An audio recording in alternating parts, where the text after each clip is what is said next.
नमस्कार विद्यार्थियों। आज इस क्लास के अंदर बीए बीएड थर्ड ईयर का जो इतिहास का फर्स्ट पेपर है 1858 से लेके 1950 तक का इतिहास है, उस पर इसी का क्लास लेंगे। इस क्लास के अंदर साथियों हम पहला टॉपिक 1857 की क्रांति ख़त्म हुई, उसके बाद भारतीय राष्ट्रवाद का उदय है, उस पर हम चर्चा करेंगे। विद्यार्थियों, 1857 क्रांति भारतीय इतिहास के उन महत्वपूर्ण विषयों में से है या महत्वपूर्ण घटनाओं में से जिसको एक भारत को एक राष्ट्र के रूप में परिभाषित करने के लिए या एक एकता का भाव हो, राष्ट्रवाद का भाव हो जागृत करने के लिए अति महत्वपूर्ण योगदान दिया इन्होंने। 1857 क्रांति हुई, लोग अपने जो भी हित हो, राष्ट्रवाद हो या अपने जागीरी या अपने क्षेत्र को, अपने राज्य को प्राप्त करने के लिए हो, जिस भी यौन प्रकरण जो भी हो, लेकिन लोगों ने अंग्रेज़ों के विरोध में लोगों का जरूर गुस्सा था। किसानों का गुस्सा था, जमींदार वर्ग का गुस्सा था, शासकों का गुस्सा था, सैनिकों का गुस्सा था, शिल्प कला संबंधित थे उनका भी अपना गुस्सा था अंग्रेज़ों के प्रति।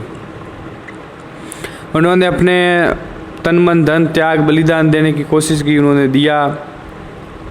1857 क्रांति हुई, उसको अंग्रेज़ों ने दबाने कुचलने का प्रयास किया और कुचलने में सफल हुए। लंबे समय कहीं सत्ता कहीं कितनी रही, अलग अलग समय अलग अलग क्षेत्र के अंदर अलग अलग सत्ता रही। 1857 क्रांति में अंग्रेज़ों ने बड़े दमनात्मक रूप से कुचल दिया गया उसको। लोगों को, कई हजारों लोगों को फांसी पर चढ़ा दिया गया, उनको तोपों के आगे बांध के गोलों से उड़ा दिया गया। जहाँ उन्होंने दमन अमानवीय रूप से क्रूर तरह से दमन कर दिया गया, महिलाओं के साथ, बच्चों के साथ, सब जहाँ उसने जैसा उन्होंने लगा वैसा उन्होंने अपने तरीके से दबाने की कोशिश की।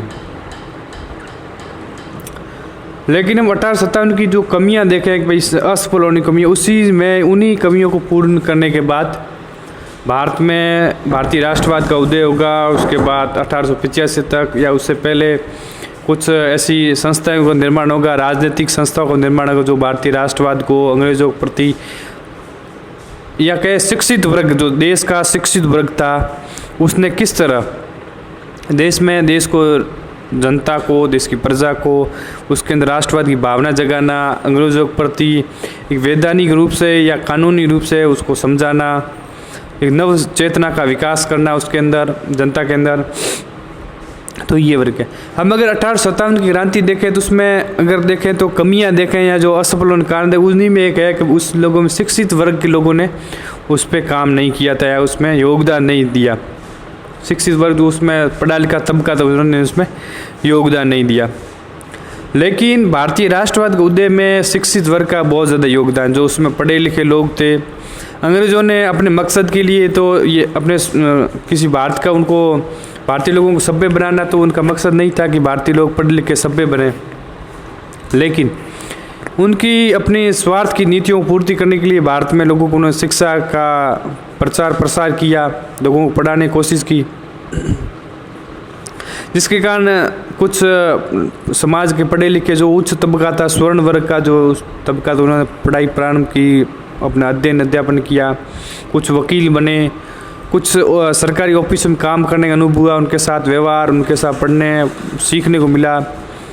तो वो क्या हुआ कि पश्चिम की जो विचारधारा थी, पश्चिमी संस्कृति, पश्चिमी साहित्य, पश्चिमी मीडिया, उस समय जो समाचार पत्र थे, जो उसमें का वेस्टर्न का कल्चर्स था, वेस्टर्न की किताबें थी, उनके विद्वान थे, उन सब से रूबरू होने का बड़ा उनको मौका मिला और रूबरू हुए और उन्हीं से शिक्षा लेके वो भारत में एक नव चेतना का विकास करना चाहते थे या उन्हीं से सीखा तो उन्हीं को अपने देश में इम्प्लीमेंट करना चाहते थे। तो उन्होंने किया। सबसे पहले कि भारत में राष्ट्रवाद है वो उदय होने के सबसे पहले वो है देश के अंदर सामाजिक धार्मिक सुधार आंदोलन प्रारंभ हुए। देश के अंदर सामाजिक धार्मिक आंदोलन प्रारंभ होना शुरू हुए, जैसे राजा राम मोहन राय है, देवेंद्रनाथ है, केशव सेन है, या फिर दयानंद सरस्वती है, इतने जितने भी उस समय के जो स्वामी विवेकानंद है या जितने भी लोग थे, उन्होंने अपने अपने क्षेत्र में अपने अपनी शक्ति के अनुसार देश में नवचेतना का विकास करने का प्रयास किया। तो सबसे पहले वो सामाजिक या धर्म सुधार के या समाज में धर्म सुधार आंदोलन में देखा कि सबसे पहले कि उन्होंने सोचना प्रारंभ किया कि क्या ऐसे कारण थे जिससे हमने अंग्रेज़ों को गुलाम बनाया हमें, या बाहरी शक्तियों ने, बाहरी आक्रमणकारियों ने हमें गुलाम बनाया। तो उन्होंने देखा कि कुछ हमारे समाज के अंदर इतना समाज वो इतना सड़ चुका है या इतनी खराबियां पैदा हो गई है कि वो समाज है वो उसमें कोई भी समाज उस पर आके अपनी हुकूमत चला सकता है या अपना सत्ता स्थापित कर सकता है, कोई उसका विरोधी हो ही नहीं सकता, कोई विरोध ही नहीं कर सकता। किसी में इतनी शक्ति नहीं है या सामर्थ्य है ही नहीं कि वो अपनी उससे विरोध कर सके, न तो नैतिक रूप से, न आध्यात्मिक रूप से, न सामाजिक रूप से, किसी भी रूप नहीं करता। तो उन्होंने लगा कि भाई कुछ न कुछ हमारे समाज के अंदर, कुछ हमारे इस धार्मिक व्यवस्था के अंदर कुछ कमियां हैं जिसकी वजह से हमें ये परिणाम भुगतना पड़ रहा है इसी वजह से। तो सबसे पहले राष्ट्रवाद की शुरुआत वो जो सामाजिक तथा सुधार आंदोलन, धार्मिक सुधार, सामाजिक धार्मिक सुधार आंदोलन में इन्होंने महत्वपूर्ण योगदान दिया। और उन्होंने योगदान से लोग वो समाज में छूआछूत है, जाति भेदभाव, इन पे दबाव बढ़ा और लोग सोचना प्रारंभ किया, लोगों ने एक शुरुआत प्रारंभ की। इसके बाद है आप देखोगे कि अंग्रेजों ने भारत में सत्ता स्थापित की तो उन्होंने प्रिंटिंग प्रेस का, पुर्तगाली आए तो प्रिंटिंग प्रेस का उन्होंने प्रचलन किया। फिर अंग्रेजों ने इसका बहुतायत रूप से प्रचलन, इसका उपयोग किया। तो भारत के अंदर समाचार पत्र और साहित्य का, समाचार पत्र का उदय हुआ। उसके बाद साहित्यों का विकास हुआ, नए नए समाचार पत्र का निकलना, हिंदी के अंदर, बंगाल इंग्लिश के अंदर जो पढ़े लिखे लोग थे वो इंग्लिश में पढ़ते थे। जो सबसे पहले जो भारत में नवजागरण वो बंगाल में प्रारंभ हुआ, तो बंगाली भाषा में हुआ, फिर हिंदी भाषा में, इस तरह उर्दू में, इस तरह भी किताबें लिखनी प्रारंभ हुई, समाचार पत्र निकलने हुए। जो पढ़ा लिखा तबका था वहाँ तक उसमें अपने विचार की अभिव्यक्ति की, विचारों को पहुँचाया। तो समाचार, देश के राष्ट्रवाद विकास में समाचार पत्रों और साहित्य का, किसी भी भाषा का साहित्य, जो चाहे बंगाली भाषा को हो, हिंदी भाषा को हो, किसी में, जैसे अखबार देखोगे तो 1870 के अंदर, 1870 आते आते लगभग भारत के अंदर 650 न्यूज़पेपर या समाचार पत्र छपते थे, उनका संपादन होता था, संकलन होता था। फिर आप देखोगे तो जैसे हिंदू पेट्रियोटिक है, द इंडियन मिरर है, पोइनियर्स है, बंगाली है, अमृत बाजार है, इस तरह के ढेर सारे समाचार पत्र वो निकलते थे। बम्बई समाचार पत्र है, हिंदू प्रकाश है, ज्ञान प्रकाश है, मराठी है, केसरी है, द हिंदू है, बहुत सारे 1800 से पहले समाचार पत्र निकलते थे। या फिर देखोगा भाई बंकिम चंद्र चटर्जी ने आनंद मठ में, आनंद मठ का रचना की और उसमें उन्होंने आनंद मठ में उन्होंने वंदे मातरम गीत लिखा। या भारतेंदु हरिश्चंद्र ने कई नाटकों का उन्होंने रचना की, कई उपन्यासों की रचना की। या सुब्रमण्यम दक्षिण भारत में सुब्रमण्यम भारती है, उन्होंने किया। या फिर माइकल मधुसूदन दत्त है जो बंगाल में, उन्होंने रामायण की भी रचना की, एक रामचरित मानस से संबंधित एक रचना की माइकल मधुसूदन ने भी। स्वामी दयानंद सरस्वती ने सत्य प्रकाश, इतनी सारी बहुत सारी नई नई रचनाओं का आया है, साहित्य को रचना हो जिससे लोग पढ़ सके, भारतीय संस्कृति से रूबरू हो सके और परिचित हो सके कि भाई भारतीय जनमानस में क्या कमी है या अंग्रेज हम पे क्या कर रहे हैं। साथ ही साथ जो पढ़े लिखे लोग थे वो अपना अनुभव बताते थे कि भाई अंग्रेज वो हमारे पे किस तरह लूटते हैं देश को। इस तरह से भी साहित्य ने भी महत्वपूर्ण योगदान दिया। उसके बाद अंग्रेजी शिक्षा और विदेशी घटनाओं का प्रभाव भी पड़ा। लोग अंग्रेजी पढ़ने लगे, वकील बनना प्रारंभ किया, ऑफिसर बनना प्रारंभ कर दिया और कई ऑफिसर क्लर्क का काम करते। तो वहाँ रहते थे तो अंग्रेज़ों से सीखते थे, अंग्रेज़ों का अनुभव सीखते थे, उनके साथ व्यवहार, उनका जो व्यवहार भारतीयों के साथ व्यवहार होता था या फिर उनसे वो बातचीत करते थे वो सुनते थे और तो उसी से और फिर उनका जो उसमें यूरोप में घटना घटी, जैसे यूरोप में नवजागरण, उदारवाद है, उपयोगितावाद है, इस तरह संबंधी विचारधाराओं से परिचित होने शुरू किए। औद्योगिक क्रांति है, समाजवाद है, इस तरह से भी परिचित होने लगे। आपने वो फ्रांसीसी अमेरिका क्रांति हुई 1776 के अंदर, उनसे भी लोग परिचित हुए। उन्होंने लोगों को, अंग्रेज़ों ने भी समझाया और लोगों ने पढ़ा कि भाई अमेरिका में अंग्रेज़ों का शासन था, किस तरह अमेरिका के लोगों ने उन्होंने वहाँ से मार भगा दिया और उन्होंने खुद की सत्ता स्थापित की। फ्रांसीसी क्रांति है जो स्वतंत्रता, समानता, बंधुत्व का भाव देती है, सभी को समझाने का प्रयास करती है, स्वतंत्रता समानता का संदेश देती है। तो उन्होंने प्रभावित हुआ और उसमें जितनी भी घटनाएं हो रही थी यूरोप के अंदर, तो उन्होंने भी एक नव चेतना का विकास करने का प्रयास किया। जैसे नेपोलियन बोनापार्ट है, नेपोलियन बोनापार्ट की जो विजय है, उसके बाद नेपोलियन से इटली ने राष्ट्रवाद उदय कैसे हुआ, स्पेन में राष्ट्रवाद उदय किस तरह, ये जो तमाम घटना घट रही थी यूरोप में, उसमें 18वीं और 19वीं शताब्दी घट हुए, तो वो उससे लोग बड़ी वाकिफ अच्छी तरीके से रूबरू हुए। और जितने भी उसके स्वतंत्रता संग्राम से नेपोलियन है, 1900 फ्रांसी अमेरिकी क्रांति के वाशिंगटन है, एडम स्मिथ है, जितने भी लोग हुए उनसे जो महान व्यक्तित्व हुए उनसे परिचित होने लगे। जैसे इटली में राष्ट्रवाद हुआ तो इटली में गैरिबाल्डी है, मेज़नी है, या फिर जर्मनी में एकीकरण हुआ तो जो जर्मनी का एकीकरण से भी उन्होंने सीख लेने का प्रयास किया।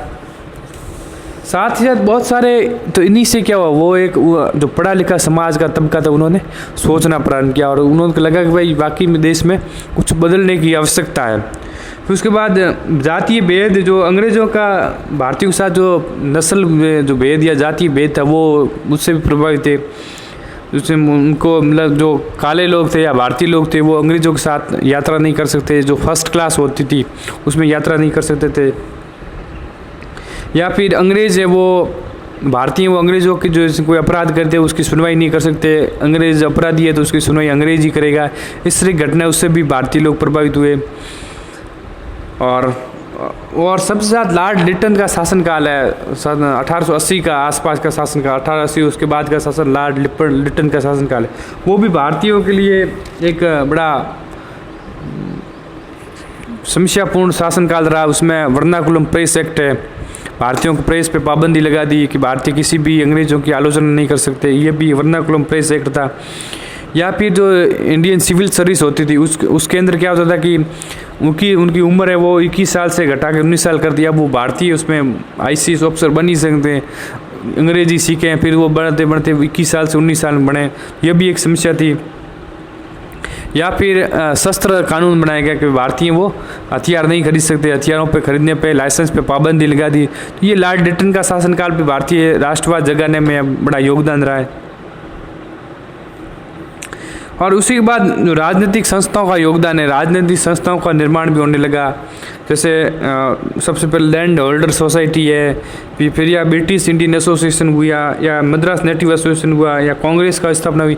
तो जो राजनीतिक छोटे छोटे संगठन बन रहे थे, तो वो उन्होंने भी भारतीय राष्ट्रवाद जगाने में, राष्ट्रवाद के उत्थान में योगदान दिया। साथ ही साथ परिवहन के साधनों का विकास हो रहा था, रेलगाड़ी का विकास हो रहा। 1853 के बाद रेलगाड़ी का विकास हुआ। तार और टेलीफोन की सेवा भी विकास हुआ, तार होता था वो, उनका भी विकास प्रारंभ हुआ। और रेलवे का विकास में बहुत सारे बड़ा योगदान दिया। और दूसरी बात, बिगड़ती हुई आर्थिक दशा, आप देखो कि लॉर्ड लिटन के शासनकाल के आसपास बहुत सारे 1870 के बाद आप देखोगे कि अकालों का एक तांता लग जाता है, लगातार अकाल हो रहे हैं। उस अकालों के साथ बहुत सारी जनता है भूखी मर गई, लोग अकाल से त्रस्त थे। एक ऊपर से इतना सारा कर देना पड़ता था सरकार को और ज़मींदारों को, और ऊपर से हर बार अकाल पड़ रहे हैं, सूखा पड़ रहे हैं, बारिश नहीं हो रही। तो ये भी किसान भी बड़े परेशान थे और वो भी सोच रहे थे क्या हुआ। फिर उसके बाद एक घटना हुई, इल्बर्ट बिल विवाद हुआ, 1883 के अंदर हुआ, जिसके अंदर कोई भी भारतीय वो अंग्रेज़ों की सज़ा उसकी या उसका फैसला नहीं सुनवा सकता। ये भी बहुत इल्बर्ट बिल विवाद हुआ लॉर्ड रिपन के समय में।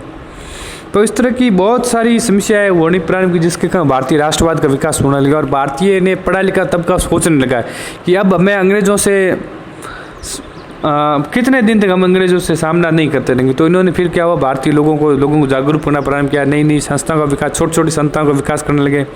फिर 1885 आते आते भारतीय राष्ट्रीय कांग्रेस का विकास हुआ। उन्होंने धीरे धीरे, पहले उनको एक सेफ्टी वॉल की भूमिका में रही, मतलब अंग्रेज, और अपनी सेफ्टी वॉल की भूमिका में रूप में उसका निर्माण होने लगे। भाई प्रतिरोध इतना ज़्यादा नहीं हो, सेफ्टी वॉल मतलब जिस तरह आप देखोगे प्रेशर कुकर के अंदर सेफ्टी वॉल होता है, जो क्या ज़्यादा प्रेशर होगा तो सेफ्टी वॉल से हवा बाहर निकल जाती है, गर्म हवा। उसी तरह की भारतीय लोगों में जो प्रतिशोध की भावना है, अंग्रेज़ों को भगाने की भावना है, उसको कम करने के लिए एक भारतीय राष्ट्रीय कांग्रेस की स्थापना की गई। लेकिन अंग्रेज़ नहीं समझ पा रहे थे ये जो संगठन है ये समय के बाद ये भारतीयों के लिए जागृति करने का, भारतीयों को जन जागरण का, चेतना का, नई चेतना का विकास, राष्ट्रवाद का विकास, अंग्रेज़ों के खिलाफ या संवैधानिक विकास का बहुत बड़ा एक मंच बन जाएगा, प्लेटफॉर्म बन जाएगा। और फिर आप देखो कि भारतीय राष्ट्रीय कांग्रेस पढ़ोगे तो किस तरह एक अधिवेशन के बाद दूसरे अधिवेशन, दूसरे तीसरे अधिवेशन में नए नए विचार आने लगे, नए नए संवैधानिक विकास का, स्वराज का, स्वशासन का, शिक्षा के बारे में, महिलाओं के बारे में, मूल अधिकार के बारे में, हर चीज़ में नए नए परिवर्तन आने लगे।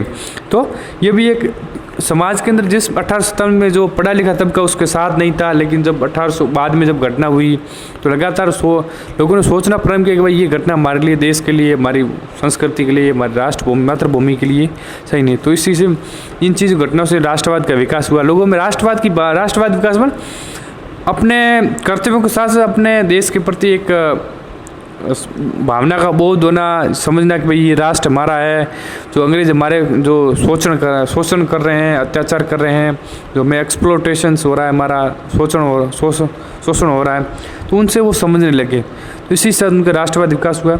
तो हम कल आगे जो हमारा टॉपिक उस पर चर्चा करेंगे। यहीं आज इतना ही, कल और ज़्यादा करें। Thank you.